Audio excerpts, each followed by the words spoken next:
So they've written a whole bunch of stuff for me to say tonight, but they forgot to tell them that I can't really read. So I'm just going to speak from the heart, you know. And when it's talking about John Landis, that's easy for me to do. I mean, little did I realize, let's see, it's been 43 years. Little did I realize 43 years ago when I met this loud,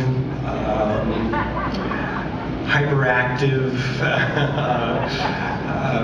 talks like a sailor, you know, but very talented young man, the impact that he would have on my life, my career, and on the film industry. I mean, I was thinking about, I've thought about this a lot, but I mean, I wouldn't be the Rick Baker that I know and love if it wasn't for John Landis. You know, I mean, when he asked me to do my second film, his first film, Schlock, I was 20 years old. I still lived with my parents. My bedroom was my makeup laboratory.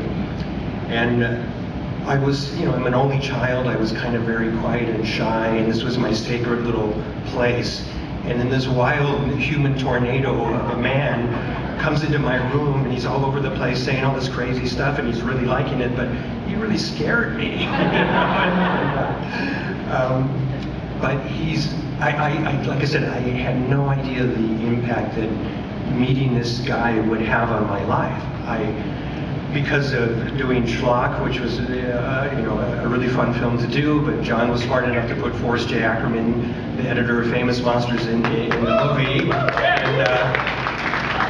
and because of that, Forry did a nice article on Schlock. He ended up doing an article on me, and Famous Monsters of Filmland, that was my magazine. I mean, that was, you know, that's where I read about my heroes, Jack Pierce and Dick Smith and John Chambers and all that stuff, and I was in that magazine. I mean, that was the coolest thing ever, you know. And then he asked me to do American Werewolf in London, and because of that, I won. Yeah, it's a good movie. It still holds up quite well.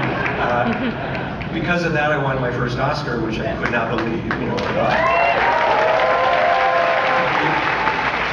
Because of the American Werewolf, Michael Jackson called John to do Thriller, and you know, so I got to work on the Thriller video, which is, again, was, you know, such an amazing thing to do, and got to know Michael, and Michael actually dedicated a song to me on one of his last CD, which I thought was very cool, and you know, John was the first person to tell me, you know, there's this like an Italian producer that's going to do a remake of King Kong, and I was going, oh my God, they're going to get some idiot and put him in a gorilla suit, you know? And I couldn't, you know, we were shaking our heads and couldn't believe it, and I was right. I was the idiot that was in the gorilla suit.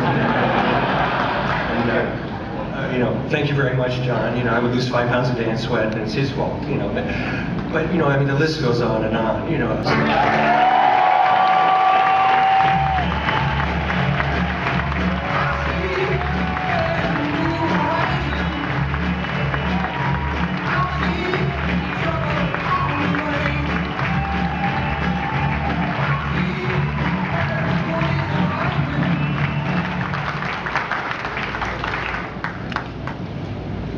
Well, I got this for 2 movies, or actually a movie and a short.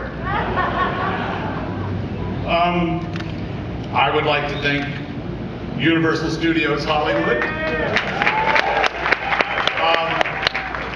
I would like to thank Rick Baker for a lot more than this, but for this too. Listen, I'm delighted to be here the same year that Robert Rodriguez is getting one. I saw Greg Nicotero, but apparently he already has one, so I don't know what he's doing here. But I would like to thank John Murdy, and I'm embarrassed because I don't know Chris. What's Chris's last name?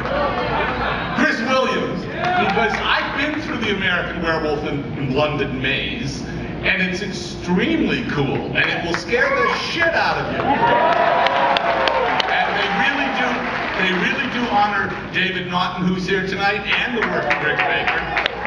They did a great job. Have fun tonight at Universal Halloween Horror Nights, and thank you, I think, for this.